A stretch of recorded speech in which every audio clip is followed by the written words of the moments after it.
hapon mga welder at panibagong vlog at ito na yung day 8, 9 natin dito na.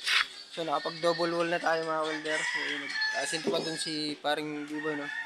At ito matigas na. Yan o, double wall na yan. Ito mga welder ang bubuhusan. Itong side na to. So nagbabakal na rin kami doon. So nagbabakal na rin po sa loob. Yan, unti-unti na nang binabakalan yan. So bali 4 na patong po yan mga welder no. At so yun, may malaking pagulong.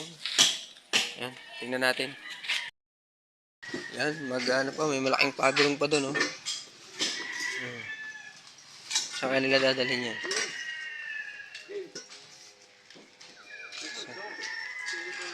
So malaki. Saan dadalhin mo yan? Kanila yun doon.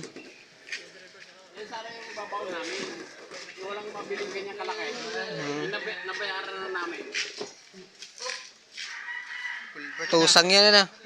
Tosang. Culvert na. Tosang ang tawag dyan. Ano, culvert? Culvert nga, pero tosang ang tawag dyan. May bakal rin pa ito din yan. Oo. So mga welder, malaki yung tinanggal nilang tosang. Culvert. So mga welder, ito na. Oh, double bull na yan. So may halo pa, pang asinta. Saan yan tayo? Pang laman.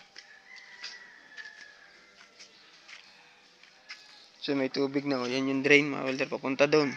Layo.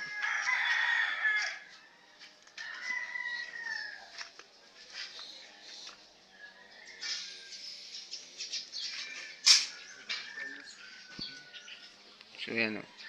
Binabakalan na yan 20 ang clearance niyan, tapos double. Bali magiging 4 na patong yan, 4 na kabilya. So ito maluwang. Ang tama to. Yung mga nakahinang yung bakal doon sa loob, oh, para brace. Ito pala tayo, kulang pa ng tali ng bakal dito pare na. O okay na to. Ito, magiging tayo dyan. Maglagay tayo ito, paikot, nakaganon, lock dito. Lalagyan natin lahat. Ito. Oo. Nakakawit na. Oo. Ready na ito dyan. So lalagyan pa pala to ng kawit ng bakal. Kahit tumagal, di naputok. Tapos. Para magkabila na, may tibay na. Sige.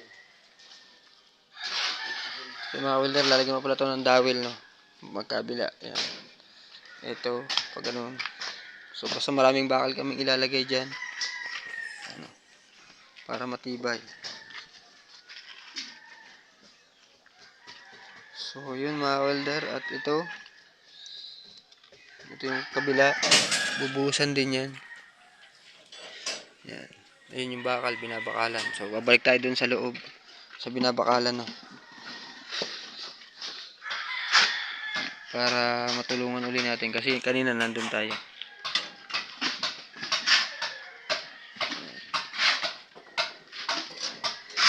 Balik tayo dun sa loob, sila maghahalo pa. Kain muna tayo ng tubig. Ulan. So yung mga welder, uwi na kami, ano.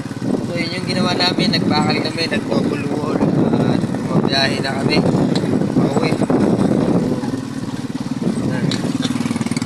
Dito na ulit kami sakay, alas 4 na pala, mga 4:20, gano'n.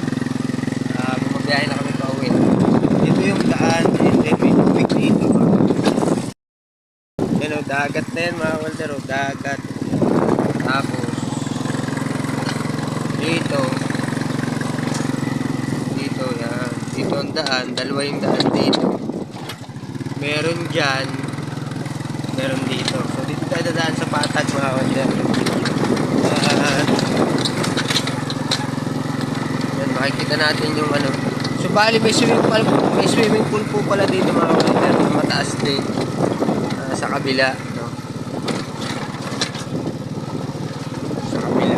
Ito yung sa bali naging ano, reference din namin para yung idea na nakita nila. So tinuro nila sa amin kasi meron dito. Pero hindi namin actual na nakita mga welder. So yun. Ayan dyan. Yan, may swimming pool dyan. Ayun. Malinaw na. Gumagana na yung tubig na. So mga welder, malinaw na. Then may basketballan dito. Ayan, basketballan. Ito na yung daan pa uwi. Mga welder, uwi na kami. Ayan o. So maganda naman yung daan dito. So yun, konti lang yung na-vlog natin. Kasi ganun pa rin naman, nagbabaka lang kami. At malakas yung sounds kanina. Napakalakas kasi naglilinis sila. Naglagay ng sounds, no? Nandyan. Lagay ko. So mga welder, yan. Medyo mauga yung cellphone kasi hawak natin ang isang kamay. Mamaya na po ulit. Mga welder, nakarating na tayo sa bahay at yun, habang tayo nagdadrive, no, mahaba yung biyahe, nakarating na rin tayo at so yun, nandito na tayo sa bahay. Kapansin nyo naman, makalat na. Nandito na tayo sa bahay natin mga welder, no? So yun, alright mga welder, at yun, shout out nga pala sa mga ating viewers dyan, kay paring JR, kay Jojo, kay Sir Wal Ortesa, kay Nanay Ilang-Ilang, kay Nestor, kay Ben Diesel, kay Orlando Aniban, kay Matski, kay Busnoy, yan, shout out. Si Tita rin, yan, shout out sa inyo. And then, sa mga iba pa natin viewers, si Jose Marie Mojica, yan, si Orlando Aniban, yan, sabi na natin. At so yun mga welder, hanggang dito na lang muna ang ating vlog at for today's video. Yan. Oy, si Kuya Matski daw at si Kuya Nessa, sabi ni Batang Maliit. Yan. At si Founder Michael, shout out. Ayan. Hanggang dito na lang muna, mga welder. Ang dami nating niisip. Ayan, alright. Hanggang dito na lang. Bye-bye!